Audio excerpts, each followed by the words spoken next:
Good evening, everyone, and welcome to Will Self in Conversation with Alexandra Lewis. I'm Alexandra, and I'm delighted to welcome you to this Centre for the Novel event here at the University of Aberdeen, taking place as part of Being Human, the UK's first national festival of the humanities. Please take home a festival flyer or visit the Aberdeen Public Engagement Unit webpage for more information. Our guest tonight is an acclaimed and prolific author, journalist, satirist, cultural commentator, and now also Professor of Contemporary Thought at Brunel University, London. His writing deals with many aspects of being human, from psychiatry and mental illness, to psychogeography and inhabiting the city, to the impact of science, technology, and capitalism on individual and collective consciousness, to experimentation with modes of expression that best capture the phenomenological texture of mental content, the ways that things are subjectively experienced or apprehended, to the decline in engagement with serious literature. We'll see what we can do collectively in the next hour to try to reverse that decline, because we're going to be treated to a reading from Will Self's new novel, The Shark, along with a conversation about some of the ideas that it raises, and we'll leave plenty of time for your questions before we finish, so do think about which aspects of Will's work you'd most like to get your teeth into. Shark is the second novel in a trilogy, a sprequel to the Man Booker shortlisted Umbrella of 2012, and it opens in the 1970s in Concept House, an experimental therapeutic community in northwest London run by the anti-psychiatrist Zach Busner, who's made several appearances in Will Self's work since the 1991 short story collection, The Quantity Theory of Insanity. The novel is composed of one unbroken paragraph, melding fragmented thoughts, advertising slogans, and snippets of song, and the last sentence of the novel, incomplete, could be seen to circle back to the first. The interconnecting experiences across several decades that make up Shark tell of difficult childhoods, shark attacks, LSD trips, and traumatised World War II survivors, and more of that anon. Please join with me in welcoming the wonderful Will Self.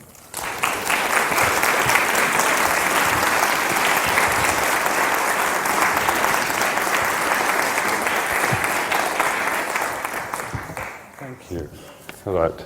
Thanks for joining us, Will. Encomium.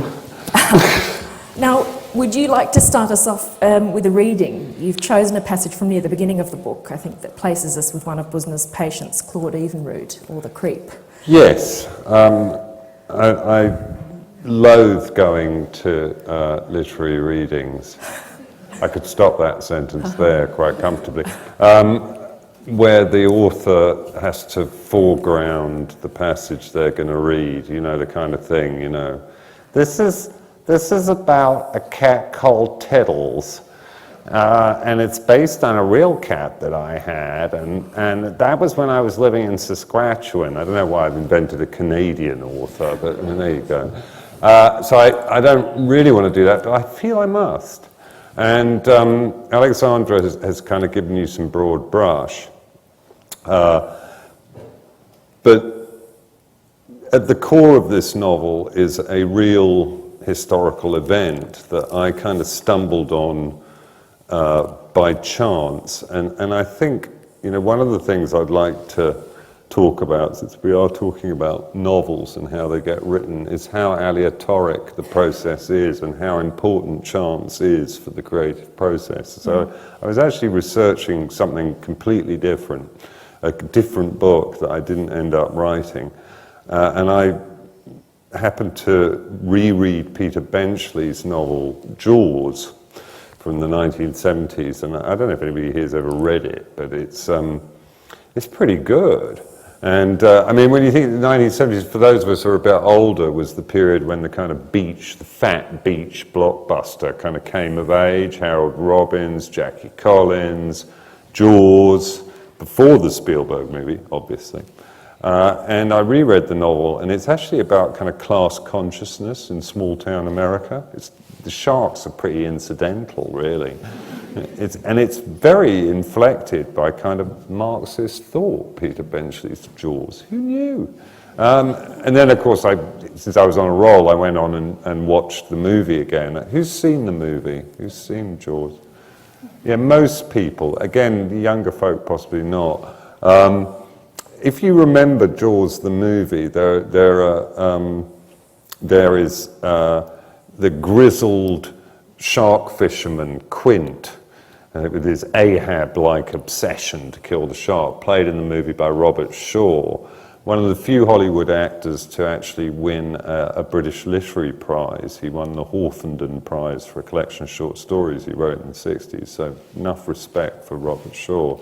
And then Roy Schneider as the police chief, the troubled police chief, Chief Brodie, and the cuddly marine biologist, Hooper, played by cuddly Richard Dreyfuss. And there's a scene when they're out hunting the shark, they end up on the Orca, Quint's fishing boat, and they're all in the cabin. And Quint and Hooper have this kind of competitive duel of shark scars, where they kind of lift up their sleeves and say, that was a mako that bit me off. And in the process of this, Quint reveals a tattoo on his shoulder. And Hooper says, what's that? And Quint says, it's the Indianapolis. And Hooper knows what the ship is and says, you were on her? And Quint then says a little bit about this ship, the Indianapolis. Well, he gives the bare bones of the story, which are on the night of the 30th of July, 1945, the USS Indianapolis, a heavy cruiser, was sailing between Guam and Leyte in the Pacific when she was hit by 2 torpedoes fired by a Japanese submarine number I-58. She was the last American naval vessel to be sunk in the Second World War. And one of the torpedoes hit the magazine, and I'm sure you can understand what that meant. The ship went down in about 4 or 5 minutes, and about 1,000 men went into the water. And they were in the water for 3 days. And they were in the water for 3 days not because there weren't rescuers nearby, there were ships within about an hour or two sailing time, but because of what in the contemporary American jargon would have been called a snafu, situation normal, all fucked up. And they had been missed off communications logs, so nobody knew when they were due to arrive in Leyte. And when the rescuers finally arrived, there were about 200 men still alive. So some of them died from injuries that they received during the attack on the ship. Some of them died of exposure, drinking seawater, but by far the majority were eaten by sharks. It's the biggest shark attack ever recorded in human history. So in Benchley's novel and in the movie, it acts as an explanation for Quint's obsession with killing the shark, obviously. But I looked deeper into the Indianapolis, and because I found the whole story intriguing, not least because it's not that well known about. And I found out why it was that the ship was there on that night at that time. And it was surprising because 2 weeks before, she had been in San Francisco where she had taken on her cargo, because basically she'd acted as a cargo vessel, but her cargo was pretty small. It was just one 15-foot cubed plywood crate and a small steel canister about yay wide. And these had been loaded on in San Francisco, and she'd sailed directly across the Pacific, straight across the whole ocean, really fast, to a place called Tinian Island, which was the forward base of the 509th Composite Squadron of the US Army Air Force, commanded by Colonel Paul Tibbets. Some of you will be beginning to realize what was happening. And the cargo was unloaded because it was the bomb casing and the fissile material for Little Boy, the atom bomb that was dropped on Hiroshima on the 6th of August 1945, with the loss immediately of 150,000 Japanese lives. And again, this is sort of the way a novelist thinks about these things, and I know it may sound a bit wacky, but that's the way it is. It occurred to me that, you know, maybe the shark attack on these poor kids, because of course they were children really, was part of kind of a nasty form of collective retribution by Mother Nature on humanity for perpetrating this, the first release of fissile material into her oceans and her air. Bit unkind, but nature can be harsh in that way. And that's kind of where this novel of mine takes off from, this incident. And as Alexandra said, one of the disturbed and unhappy people who were living in this strange psychiatric community in 1970 was on board the USS Indianapolis. He's called Claude Evinrude.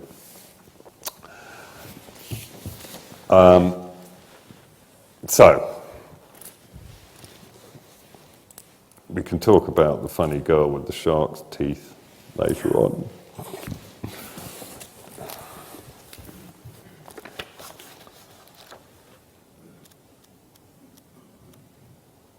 Shark. Claude unties the tapes of his life vest, and the kid, some poor stupid hick like all the rest, raises his arms automatically so they slide down and out of the armholes. "You're welcome, and would sir like to try another sports coat?" The hands are poised for a moment. Claude sees there's no skin or flesh on them at all, only cooked tendons stretched over white florets of knuckle bones. Then, "It's the last roll of the dice, my friend," and they're gone. Already 10 feet down, sinking fast, the kid's long-sleeved denim shirt twirls about him. His bell-bottom dungarees whir, and his pillbox hat oscillates, a white dot hopping from word to word across the sea's screen. Talk about the moon floating in the sky, looking at a lily on a lake. The kid is 20 feet down now, his arms up and circling, his feet down and revolving the other way. His hips swing as he hula-hulas into the deep that doesn't seem so very deep due to the amazing clarity of the water. Claude experiments, turning his whole head because his eye sockets are filled with gritty sand. He sees the sea turn from green to aquamarine to cobalt blue to silver silvery to silver white, then vanish completely as I push my head up her skirt. Finest ear protectors a fellow can get. Flesh-filled nylons fitted snug to the head and dried with talc. The kid's maybe 40 feet down now, yet his dancing, plummeting body can still be clearly seen. Happy talk, keep talking, happy talk. At Wright-Patterson Field, combat veterans had told Claude that when their parachutes collapsed, falling men spun, even as the ship they'd bailed out of flipped up on its wing and spun away from them, while the Kraut fighter that had scored the hit wheeled away too. So everywhere in the sky could be seen spinning things. Talk about the moon. Claude supposes if the sinking kid could only tip his head back, he'd see my face floating in the sky. But really, it's too late for that. The kid must be nearing full fathom friggin' 5. And the sun rays, which Claude sees flicker-fingering boots, tin cans, and other slowly descending debris, can no longer touch him. The kid has almost reached the Emerald City's limits. Claude wonders what sort of a how'd you do he'll get from the welcoming committee that circles him. Their long grey bodies zigging, zagging, and kinking evasively. What are their names? Ah, yes. Ivan Shark, Fury Shark, Admiral Himakito, that chink shitbird Fang, and the sinister Barracuda. There's obviously no possibility of Claude warning the kid, let alone saving him.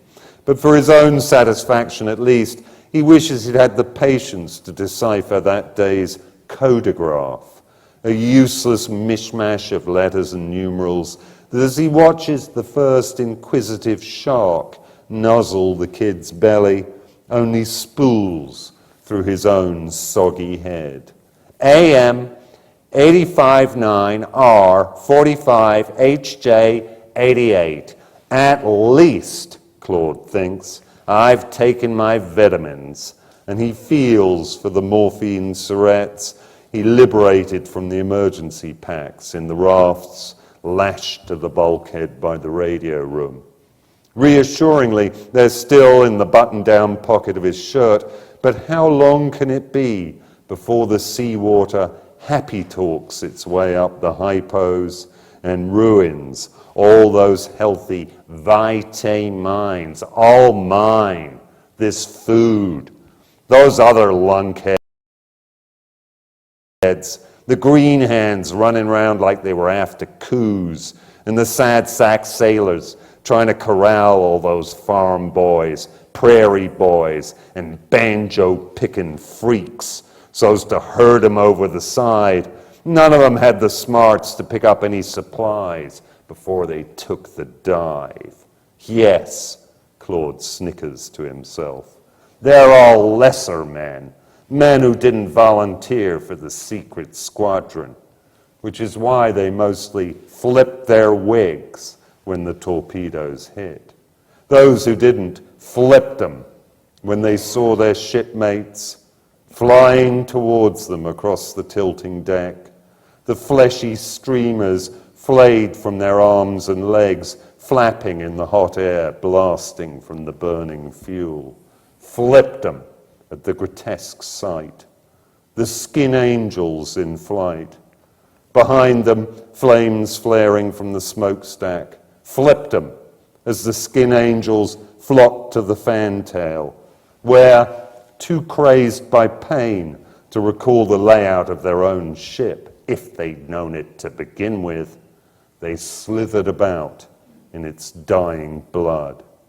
Bilge water, piss and turds from the heads, melted ice cream and still fizzing soda from the dumb gedunk stand, before launching themselves, screaming, over the taffrail. Claude had seen them when he was on board, their fledgling wings spread in the hellish light. He'd seen still more of them once he was struggling in the water as the mass of the sinking ship dragged him back. Although shocked by his searing slide down the hull and the cold impact of the waves, Claude realized either his abandonment of the ship had taken a fraction of the time it seemed, or there must be a great host of the skin angels, for there they'd been, high above him, each one silhouetted against the low scudding clouds for a couple of seconds, then launching into the air, managing maybe 2 or 3 futile wing beats before being swatted by the ship's slowly revolving screws. Quick, Henry, the flit! And crumpling among all the other black flies into the sticky pool of fuel oil that lay molasses on the heaving waves. Waves that now cradle Claude so tenderly. Embrace me, you irreplaceable you. Raising him up, then easing him gently down. Best not, Claude thinks, get too far down, 'cause then I'll find myself with roister doister, little oyster, down in the slimy sea. You ain't so different lying on your shell bed to the likes of little old me. Excepting that, roister doister, you're somewhat moister than I would like to. What the fuck did you do that for? The dumb Polak, whose name is Gorecki or something like that, pulls Claude's head from the water. tearing the sweetly salty sheets from his shell bed. Neptune's muffled subaquatic realm is conquered by this, the hurting disk of the noonday sun, the long, hard swell of the open ocean, and on the slope of that swell, the disintegrating chain of men Claude is deprived of a link by untying the kid's life vest and letting him sink. Again. What the fuck did you do that for? Gurecki's 2-day stubble rasps against Claude's. His Chilly Williams life vest presses into Claude's burnt back. His paddling feet kick at Claude's calves, tearing the saturated skin. I did that, Claude is thuck-thinked through cracked lips, because he was dead. He weren't dead! Gripping Claude's scruff, Gurecki shakes out his own words. I heard him talking when you was untying him. Oh, Claude croaks. Give us the fucking rest, will you, Gurecki? The kid was praying, saying his last prayers.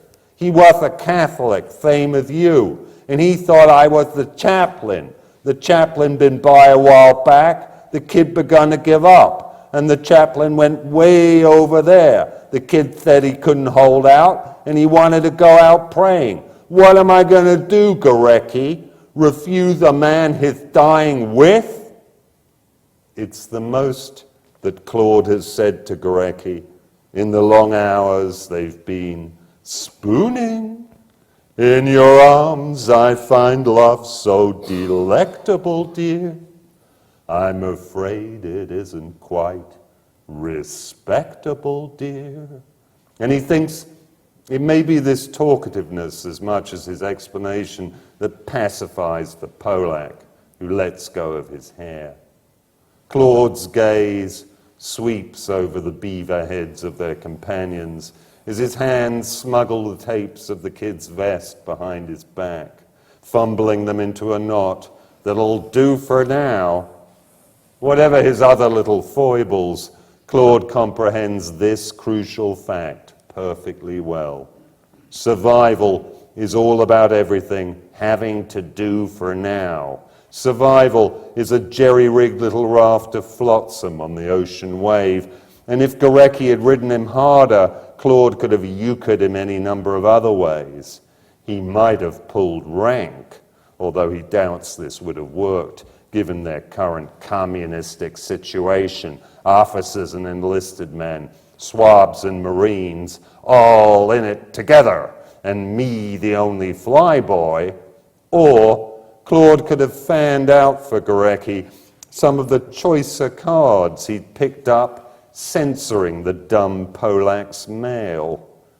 It had been a strange realization, this, that seeped into him during the darkest hours of their first night together, when, in fear and trembling, Gurecki spilt the beans on his activities as a coxsman back home in his jerkwater Pennsylvania steel town, double and triple timings. He felt the need to unburden himself of now, hoping, Claude presumed, that a buoyant conscience might help him stay afloat.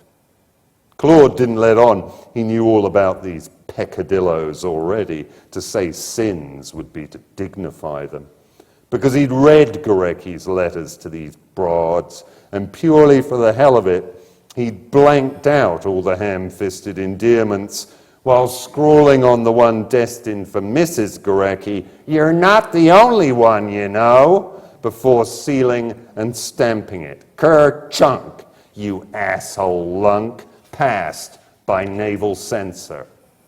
Claude knew that for many another man, in particular a mackerel snapper such as Gurecki, this crazy coincidence would be further confirmation of God's existence. The self-same God who'd perpetrated this almighty fuck-up on them all. Not Claude, not me. To Claude, Gurecki's secrets were only more of the flotsam folks left lying around for anybody to make use of who was good with his hands. Flotsam, such as the very pistol tucked in Claude's belt, the malted milk tablets and the morphine syrettes in his shirt pockets, and the drowned kid's life vest he keeps stuck between his thighs, waiting for when Gorecki isn't looking to make the swap. What Claude can do is sneak out the fourth of the syrettes, nip off the cap with his teeth, and stab it into his thigh through his pants leg. Not because he's in pain, how could he be, when he'd only had the third an hour or so ago, but because I can, and because he can lie painlessly back on Gorecki's bazoom while pain is all around, a superfluity of pain. Seared in the skin, burnt in the flesh, and charred in the bones of these sailor boys. Pain is in the salt water eating into these wounds and the sun hammering down on them. Most of all, pain is in the vitals of those boys, foolish enough to slake their terrible thirst with seawater, who soon enough begin crazily ranting, then puke their guts out, some so violently they turn full somersaults. Pain is in the fists that fly when one of the boys dies and 10 others gather round to fight over who should get his life vest. Not that these crummy pieces of shit are worth having once the penetrating seawater has been sopped out by their kapok stuffing. You might as well tie a goddamn sponge on. Gorecki's arms tighten round his chest, and the Polak grunts, "Was that?" And it's only then that Claude realizes he's croaked aloud, because pain is in those arms around his chest as well. Pain is in the legs that grip his hips too. Pain, Claude concludes, is in all human touch, no matter how gently murmurous. Thank you.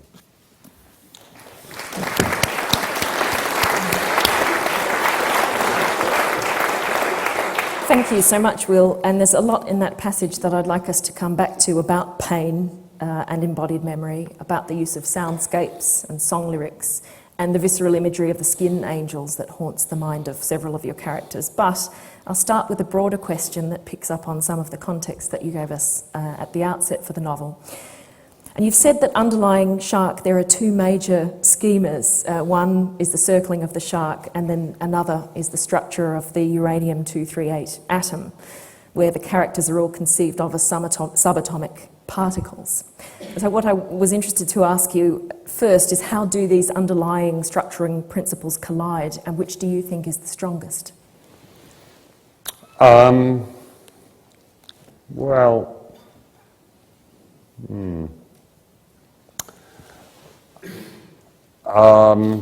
I think they're just there to, I think one of the problems, as Jimmy Jay realized when he set to work on Ulysses, one of the problems with writing fiction,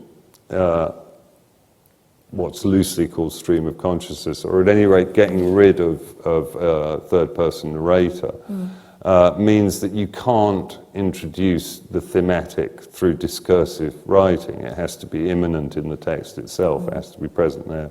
So it is true that the book is loosely structured on the uranium-238 atom. But I mean, that's there just as a very, very basic structure to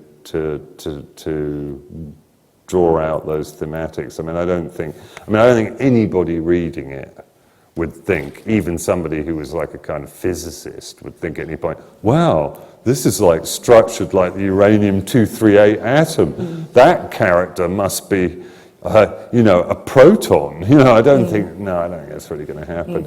In the same way that nobody really reads Ulysses, and of course, people can see the similarities between various episodes and the Odyssey, but also, Joyce gave every section a color and an organ of the body, and there are all these other... I think that it's like a kind of mnemonic in a way for the writer to remember to maintain structure despite the absence of a narrator. Okay, well, we'll come away from the particle physics and back to the core question we have today, which is being human. What is the place of fiction in our 21st century culture, do you think, for working through or working out what it means to be human? Well, I think that's a very interesting question. I mean, I think the main thing that fiction narrative does for people is to do with empathy. And, you know, I've kind of changed my views on that. I mean, I think I started out very much as a writer, and I still am. I still think that the serious novel is a philosophic form, essentially. I do believe that. I think it is there, and if you look at the great novels of the past, they are very important in terms of relating new ideas to people's lives, to giving a, you know, how do we understand the impact of ideas in our society? Well, we can understand it kind of when we see them operating in the lives of fictional characters. But at a more kind of intense and visceral level, I think it is about, you know, you identify with characters in novels to a greater or lesser extent, you sympathize with them. And it seems to me the paradox of narrative is, but maybe it's no paradox at all, is that actually what occasions, I think, our sympathy towards fictional characters is we know that they're doomed. I mean, they're fated to whatever is in store for them. And I suspect at an ulterior level it's because we know that we're necessitated in most of what we do as well. So our sympathy for fictional characters is because they really are like us. I mean, we're probably going to end up doing things that are pretty much determined by our environment, our upbringing and our dispensation, and we kind of know it about ourselves, but we persist madly in believing that we're incredibly free. But we can see the pathos of that when we look at fictional characters. So it seems to me that one of the problems for narrative at the moment is that the kind of platforms, the technological platforms that support narrative are changing so radically that they're altering those kind of categories and that kind of mechanism. I mean, it's interesting what you say about empathy. It is certainly something that characters within the novel grapple with. Michael realises that perhaps his father's greatest shortcoming is that he's never imagined what it is to be someone else. He's never put himself in someone else's shoes. And I wonder how you grapple with that question of empathy with the flip side of the coin, which is the way in which you've said often before that the word redemption upsets you. Because the kind of resolution and catharsis we often look for in fiction, in those fictional characters, are generally not available in real life. So when we're reading, we cleave to an idea or an ideation of what people are in narrative fiction and impose a stereotypical morality that doesn't really reflect what we're like. Did I say that? You did. That was in 2007, post Book of Dave for the Guardian Book Club. So how have your views changed or developed since that point? I would still agree with that. I mean, you've got to believe in a Judeo-Christian God to believe in redemption, because who's going to redeem you? You know, I mean, at that level, you've got to believe. And I do believe in God, but I don't believe in a personal or a redemptive God in that way, no. So I think you need like a guy, a big guy to come and say, it's all right, you know, I know you screwed around, I know you kicked that guy to death, but it's all right. Oh God, I shouldn't have mentioned that, should I? But it's okay, you know, I'm going to let you off the hook, you're not going to the big fire. So, you know, you need that kind of cosmogony for it to work, don't you? So I'm wondering then... And that's why, of course, it operates in novels all the time, redemption, because, you know, who is the impersonal narrator of novels? It's God, right? Because have you noticed in books how the narrator knows everybody's thoughts and can see everything? Yeah? God, hey? So, you know, that's why novels are so hung up on redemption. It's because of the impersonal narrator setup. And that impersonal narrator is definitely not invited to the party in Shark. We'll come to that. We'll come to that on questions of style. But can I just push this point a little further and ask then whether being human, at least in the worldview of Shark, equates with mental instability and destructive tendencies, be they individual violence and substance abuse, or be they sort of collective warmongering, or is there something more at play that touches upon the possibilities of redemption and empathy? Well, I don't think that the sine qua non of being human is that you be tremendously screwed up. No, not at all. There's hope. I think there are plenty of people with rather good mental health, and they're probably all here this evening. So I don't think that's a necessity. But I do think that, and this is one of the things that Shark is about, that the inception of nuclear warfare in our society introduced what I think of as a profound emotional double bind for everybody. And for those of us who grew up during the Cold War, it was particularly powerful. And it was all the more powerful, I think, because it wasn't acknowledged. And the concept of the double bind comes from games theory, but it was something that R.D. Laing and the kind of anti-psychiatrists of the 60s picked up on particularly, and they viewed it quite simply. It's like when somebody says one thing but means another. So, it's like when your mum, or when you are a mum and you say to your child, "I love you," their argument was the child sits there thinking, "What's going on? I'm being loved, but in this kind of hatey way." And that's kind of what I think happened to our relationship with our own governments and our own polities after 45, because right up to that point, I think, even despite the kind of atrocities of the First War and all the other awfulnesses that people have perpetrated on each other since humanity began, the idea that your government, and it's, we can just tool over to Faz Lane now and have a look at them, actually has great stockpiles of weaponry that can destroy the earth, that you have to pay for it, incidentally, with your taxes, is a kind of cosmic double bind, isn't it? And to live throughout that period of kind of mutually assured destruction that was predicated on the very system that was supposedly nurturing you it's mummy saying, "I love you," every day. So I think post 1945 there has been a different character to the kind of febrility of the human psyche. And you see that very much in terms of sort of trauma and the outworkings or literary evocations of post-traumatic stress disorder in the novel. There's very much for me a suggestion, particularly in terms of the way you shift from one consciousness to another, of that presence of collective trauma, something that you see as sort of central to and yet censored from societal view, much as Claude censors the male and mutilates body parts and faces so we don't get the full picture of what's at stake. Could you tell us a little more about your evocation of trauma? I think that, again, it's interesting that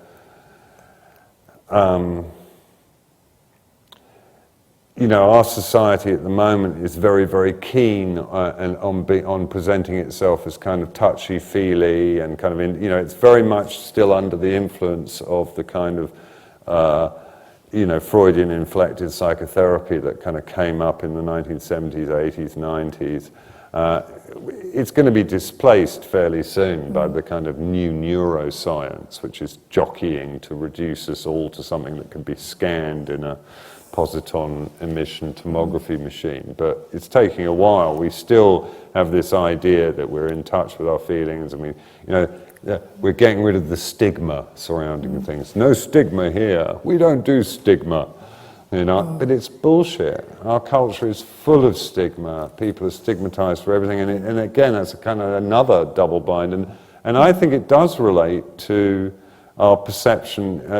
The kind of most painful part of this is the traumas that are inflicted in war and in conflicts and how the society deals with them. And I think particularly the kind of traumas of the Second World War were never properly dealt with or articulated what happened to people and arise in all sorts of strange ways in our culture as a result. But I mean, actually, on the kind of collective experience of trauma, I think that one of the, and this relates to the structure of these novels as well and the way they're written, I actually believe quite radically different things about the nature of consciousness to most people's commonsensical view of what consciousness is. Please tell us more. Well, I mean, I think consciousness is a collective phenomenon. I don't think it's an individual phenomenon. Yeah. I mean, it's very easy when you're in your head thinking your dirty little thoughts, which you're doing right now. to imagine that nobody knows. But we do. Because we have the same thoughts. You know, and in a way, we're like a lot of nude people in a room together who've decided, you know, like the emperor's new clothes, to pretend that we're wearing clothes. So the truth is, we know what we're all thinking about. You know, and the reason we know what we're all thinking about is because of the very nature of what consciousness actually is, which is just, it's an operating protocol for this particular animal. Yes. But it only works collectively. It wouldn't, you know, if you raised a child like, you know, Caspar Hauser, completely cut off from other humans, he wouldn't have reflective self-consciousness. It's a phenomenon that shivers into being when we're together.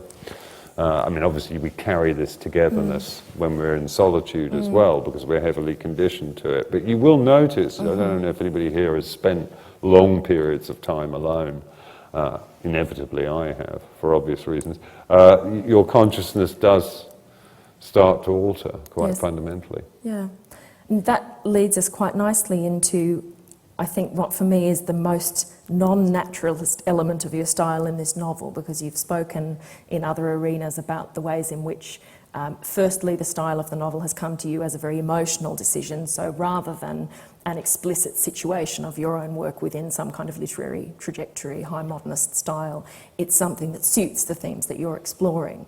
You've talked about the various ways in which, you know, the continuous present, the absence of the omniscient narrator, etc., play into that. But moving beyond that, for me, one of the, you know, the most distinctive features of the narrative are these points of shift from one consciousness to another. And for those of you who are raring to buy the book after this session, one example of the way in which often a transition will occur mid-sentence, sometimes with linking song lyrics or shared thought images on either side of the shift to capture that kind of collective consciousness, but sometimes as a part of the sentence that could belong to one or other of the inner landscapes. So, for example, when the shift from an underground shelter, two characters taking shelter from bombing, into, quote, comma, making awful choking noises as he strains at his leash, end quote, is obviously a sudden plunge into the world of Busner and his dog, but could equally refer to Kins as straining at his own sort of leash of faith or sanity, if you will, which was the topic of the first half of the sentence. So I'm intrigued to know whether you were consciously exploring or cataloguing a variety of ways of achieving those kinds of shifts and the reasons for those shifts at particular points from one character to another. Yes and no.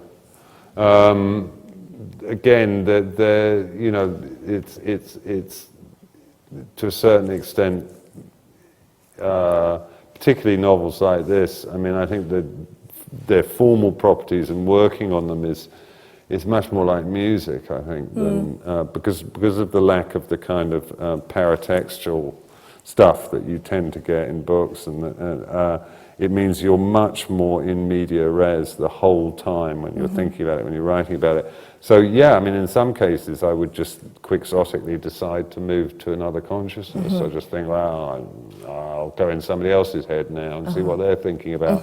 And sometimes I will signpost it, or I'll make the Elysian be foreshadowed or aftershadowed in a way, or sometimes I won't, you know. But the reason why one consciousness bleeds into another throughout the book, so we're always in somebody's head, and then we're in somebody else's head. I'm in my head, then you're in your head, and then I'm in your head.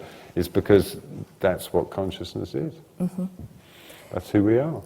And did you feel that that particular style of capturing consciousness and shifts between consciousnesses has developed between the two most recent works, Umbrella and Shark?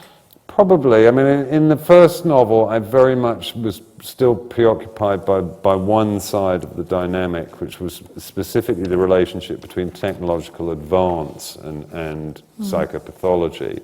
So I was tending to look at the transitions around tech. They were usually around items of new technology. So you would then move through a watch or a machine of some kind. But I think in Shark I've done that less. But you know, it's not overly planned in that way. It's you gotta feel the spirit, man. You gotta feel the spirit. To return us to this question of being human and to take up the animals and animal imagery that features within the narrative. The postman, for example, has hang human eyes. The Death brothers call each other ape. When Busna has been spiked with LSD, it's the dog Oscar who navigates them home. And there are disturbing disjunctions too. You know, as you write, this is a world where 19-year-old Marines cuddle puppies they've rescued from villages they've burnt to the ground. And both Jack's wife, Miriam, and Jeannie Gruber imagine their fetuses and their children as sharks, so the risk of attack comes from all quarters, you know, all emotional and biological functions. How important are animals in the novel as a way of illuminating the human experience and human failings? Well, I think they probably are fairly important, actually. You know, it's only within the Judeo-Christian philosophic tradition that humans are angels. In most other faith traditions, humans are animals, which is indeed what we are when I last looked. So this kind of idea of a rigid disjunction between this particular species and every other species on the planet, I think we can lay squarely at the door of St. Paul, along with a lot else. And not that I'm antagonistic towards the Judeo-Christian tradition.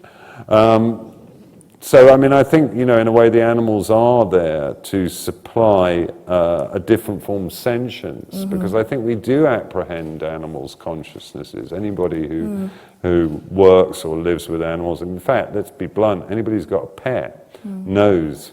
You know, when people, I mean, it's regularly kind of, it's a rather suitable picture, when people are kind of regularly put down for sort of saying, oh, he understands every word I say, but actually, it's true. I mean, he doesn't understand every word. Well, he probably does understand every word you say because you're probably a bit thick. But, I mean, it's not like you're talking to him about particle physics or kind of, you know, you're actually saying things to him like, you know, do you want to go out for a walk, or, you know, you haven't shat in the fucking laundry room again, have you? You know, it's like, which they definitely understand, and we understand them. I mean, you know, it's particularly dogs who have been selectively bred to love us for 150,000 years. I mean, you know, they love us more than they love each other, and we love them more than we love each other as well. You know, it's a complete interspecies folie à deux. So they're maybe a kind of rather special category, actually, dogs, but they are emblematic, I think, of a relationship that, you know, in different societies and at different times has been very compelling, and people have not felt the need to have this rigid species barrier. And of course, the reason why we know animals have consciousness is because of bodily feeling, not because of intellectual awareness. It's because one of the ways that we apprehend the world is through our physical being within it. And, you know, we know animals are experiencing that. We see it and we feel it, and therefore we know that they're partaking of consciousness as well. Speaking of taking the dog for a walk, can we move now to psychogeography and London, and the kind of London psychogeography that you feel is being performed in Shark, because you've said it's enormously important that fiction has a precise sense of topography. Well, it is for me. I mean, it may not be for other people. I mean, it may be just that I'm kind of a train spotter in that kind of thing, but I certainly know that when you read a novel, particularly a novel, because it's quite a long form. I mean, you know, a proper novel, you're maybe with it for at least 2 or 3 days. It's a while. You know, nowadays with kind of, you know, low-cost airlines, people spend less time in Prague, you know, on a sort of city break than they do reading a book. You know, it would be truer to say you've visited the place in the book you're reading than it would be to say you've been to Prague if you only went there for the weekend. So it's important to me, and I think you can sense when you read a novel if the writer doesn't really know their location properly. You can feel it. So even though you've never been there, you can feel that they don't know it. So there is a certain degree of kind of mastery over the evocation of place that I think is very important. I mean, Nabokov, when he would lecture at Cornell in the 50s on the novel, would always draw a diagram or a map to start with, a map of Proust's Two Ways at Cambrai or the floor plan of Mansfield Park before he discussed the relevant novel, because it's very, very important. It's something to do, you know, fiction can't really aspire to the condition of music, which addresses us emotionally with so much fuller and more immediate intensity. You know, I mean, I don't altogether agree with Schopenhauer that you know, music is emotion, but it's pretty close. But what the novel can do, I think, very well is convey spatiality and time. It does space-time very well, but it has to be accurate. It's got to be accurate. Which other works, recent works, are you an admirer of that play with the mapping of physical terrain and particularly perhaps the stream of consciousness? I'm thinking here of another work concerned with Williston, Zadie Smith's NW. Oh God, I haven't read that. Why would I do that? To save the serious novel from extinction. That's not my job. No, I mean, I don't really read contemporary fiction. I just write it. Fair enough. Well, I mean, it's just, you know, it uses the same, I mean, particularly reading your peers, it uses up the same muscle, you know, and you're all, I'm always writing, so I just don't, I mean, I read, also, you know, most of this stuff isn't worth reading. It's going to die. Probably mine will as well. So, you know, why bother? Well, that brings me nicely to a closing question. Firstly, because for me, reading contemporary fiction is a form of happiness.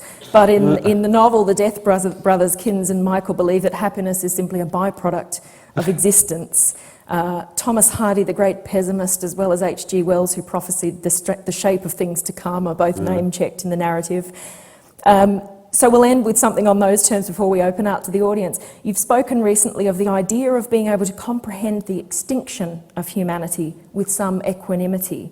And I wonder, on a personal and creative level, as a writer, how does one comprehend this likely future and yet continue to live and to create with a sense of balance and purpose? Well, I mean, it's not that hard. I mean, in the same, I mean, look, the issue of free will and determinism, right? Now, if you believe that the universe is deterministic, I mean, I'm not, you know, in philosophy it's called a compatibilist position, where you think you can have free will and determinism as well, but you can't. Yet people continue to live with perfect equanimity, knowing that every action is determined for them in some way. I mean, the thing is, surely, that we can't help but be who we are. You know, we can't help but believe we're morally responsible. We can't help doing dumb things like falling in love with people, and you know, that's what we're like. We do that stuff. So, I mean, contemplating the extinction of humanity with a certain degree of equanimity, that's quite a human thing to do, really, actually. I mean, you know, there have been all sorts of examples of phenomenal stoicism being displayed by humans and dogs, actually. And cats. Can we hear it for the humble cat as well? Well, I'm not really interested in cats. I think cats are so stupid and narcissistic. I don't want to offend cat. I mean, you don't really own your cats. People who live alongside cats, but you know, they're not the sharpest knife in the toolbox, that's for sure. And they're so narcissistic. They're like, imagine a fly being narcissistic. Imagine a fly looking at itself in the mirror. Well, that's a cat, basically. It's fortunate I'm such an admirer of your work, because I'm going to have to just repress my memory of your thoughts on cats there. But Will, in your meta-interview with yourself, the video piece Will Self in Conversation with Will Self, you said, I asked him whether there was a question that he'd never been asked in an interview that he would like me to ask him, and he said he would prefer it if he were allowed to ask himself the question quietly, and he then asked himself the question and subsided into hysterical laughter. So let's throw it open to our audience now to see what kind of questions they'd like to ask. If you could raise your hands when you speak, please switch on the microphone in front of you and remember to switch it off. They've all got a microphone. It's like Yes. it's like in sort of 1950s or 60s science fiction films when all the leaders of the world meet to contemplate the alien menace. Up the back there, yes. Sure. You wrote a really exciting and angry piece called about the end of the novel recently. I'm just wondering, where does shark come from then? Are you like Jaws in that the oxygen of readership is still flowing through you, and so you will thrash? Yeah, I think that's a nice image, young man. You may be a writer. Yeah, I think that's about right. I mean, I wasn't angry. I mean, if one can contemplate the extinction of one's own species with equanimity, contemplating the extinction of an art form is nothing. I mean, what art form could we contemplate the extinction of with equanimity? Mime? Yeah, no problem. Kind of applique woolies? Yeah, no problem. The novel? Sure, why not? I mean, I think it's not like I think people are going to stop making art or appreciating art, or that people are getting stupid, or the web is making young people. None of the above. I don't believe any of that. But I do believe that the novel depended crucially on the codex, that's how it came into being. This was what the novel depends upon, and this is dead. It just is. People are not going to be reading paper books in another 25 years, and you'll still be here to see it, and hopefully you'll remember this and think, oh, at the time I thought he was a bit of a wanker, but he turned out to be remarkably prophetic. Except he was wrong about the cats. Next question. Thanks. Yes. And in connection with that, more than many novelists, you've been willing to experiment with digital storytelling. Do you want to tell us a bit about the motivations behind that and how you feel it's gone so far as an experiment? Have I? You have. Didn't you do that BBC experiment? I did, but it's still online. It's Yeah. called Kafka's Wound. Yeah. And I'll tell you, give you some of the backstory to that. The London Review of Books, which I write for from time to time, applied to the Arts Council for a grant to do something for this BBC website, The Space. And they said, we're going to do a digital literary essay. Very different from fiction. I mean, I haven't messed around with fictional forms. And I said I'd do it. But you know what? I did have what I thought was quite an interesting idea about how to work in a digital medium for academics, really, not for creative work. My idea was that I'd kind of pitch my idea to a group of my colleagues at Brunel University, and that they would respond to the idea, and then I'd then respond to their responses. So we got a kind of temporarily mobile collective effort on it. And I think that will start happening on the web. What you'll see with academic research, even in the arts and the humanities, is groups of scholars will come together and there'll be a kind of protean idea, that's kind of inchoate to begin with, that they'll then contribute to, because you can just add on anything, it'll exist in the virtual realm. Because, at the moment, with this transition point from print to the web, academic papers have become effectively worthless, right? They really are published because you can publish them for nothing and nobody reads them. They just exist in a kind of virtual repository of nothingness. I mean, out there in hyperspace, there are PhD and higher level academic articles on all sorts of things that nobody will ever read. It's this great treasure house of kind of irrelevant knowledge. It makes Bouvard and Pécuchet look like a Bambi, frankly. But I think this idea of collaborative work, academic, scholarly work, may have some torsion. But I didn't really manage to do that because of the time frame we were working in. So basically all it ended up being was a bit of text with some hyperlinks. And that's about pretty boring. And no, I'm not interested in writing in any new way or adapting writing for that platform. I'm too old. I'm not interested. I've spent all my life really all my adult life trying to write paper books, and that's what I do, you know. So lucky old me, I think I may just about survive until the grave doing what I do. But you know, if I were even 10 years younger, I would be thinking seriously about, you know, modulating what I do in literary terms. And yes, I would be looking at the web and at new ways of using the web to present fiction, but not me. I mean, for a start, I just don't like computers. I mean, they're so beige. Aren't they beige? I mean, I know you can get your sort of computer steampunked by somebody, or pimp my computer, but I can't be doing with it. Yes.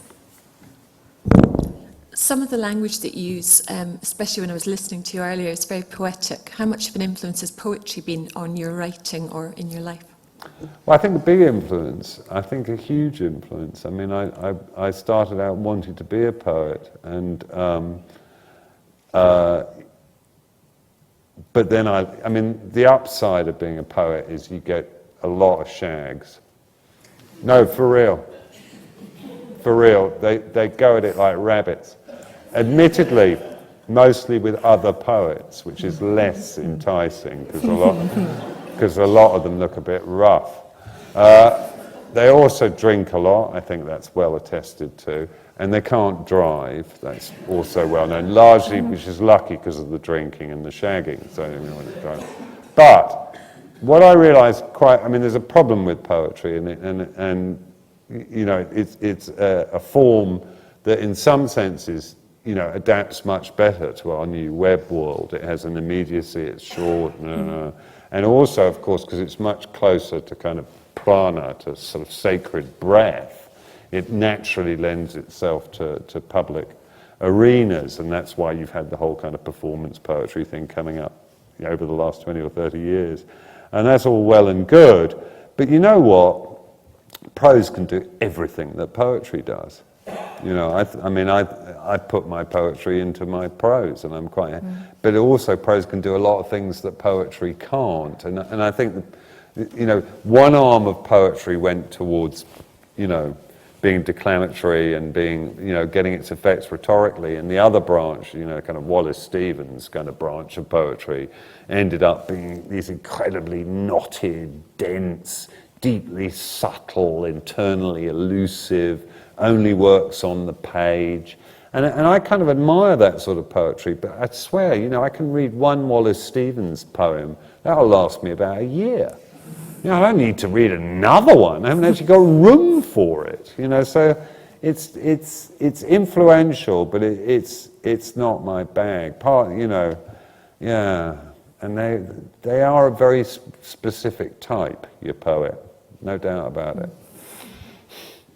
I mean, not like novelists. Novelists are all impotent, sober, and, you know, drive like demons. I got done for speeding on the A9 just the other day. As if you needed to prove your novelist credentials. Yeah. Another question, perhaps time for 2 more questions before we... Lady up there. Hello, I'm very interested in your idea about the demise of the human. As a geologist, I know that we've had a lot of mass extinctions all the way through our known planet's time. We haven't been around for very long on this planet, and I think we're doing our best to maybe engineer the end of us being here. So I have certainly some sympathy with your point of view on that. I think there's an arrogance about humans that just think we're here, we're always going to be here. Well, we haven't always been here, and there's no reason why we would continue. Things tend to become extinct when they get larger, when they get more sophisticated, and yeah, I think if you look at our recent human history, you can see that we're trending along that path. That wasn't really a question, was it?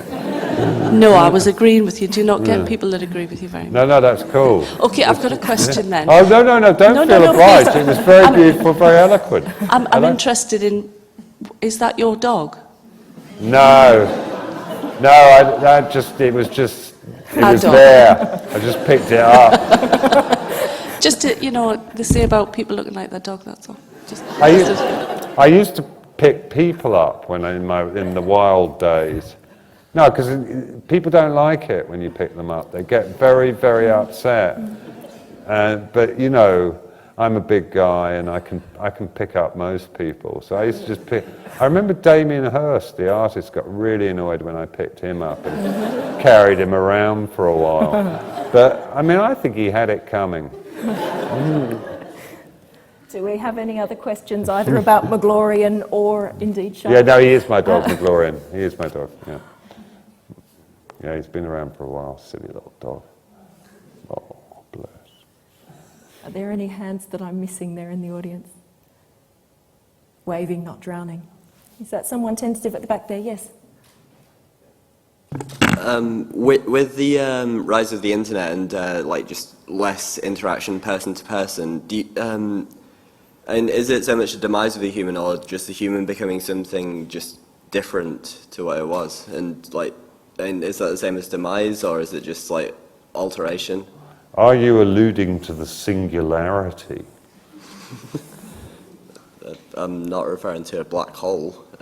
No, I mean, you know, this kind of conception of a kind of web rapture where everybody's going to be uploaded into the cloud and kind of live there in a kind of immaterial eternity. Well, I mean, a lot of people talk about this quite seriously. It's an idea that, you know, with my younger children who've grown up as digital natives, it's become a sort of weird myth that kind of hangs around the web, you know. It's like the rapture. People kind of... humans have always changed. I mean, most organisms do adapt to different environments, and I certainly think the web is, and there's already evidence to support this, is involving you know, really quite profound, certainly psychological, and probably changes in the neurological architecture of humans' brains as well. Oh, that's fine, I've got no objection. Everything changes, nothing, you know, we're all Heraclitans here, everything's going to change. But I mean, you know, what those changes are, it's too early to tell or how it's going to play out. I don't even think you'll see it in your generation. It's going to take a while. On that note, let's adapt ourselves to the ambience of the foyer, where we have a bookstall and a book signing. Thank you all very much for your company this evening. Please join with me in thanking Will Self. Thank you. Thank you.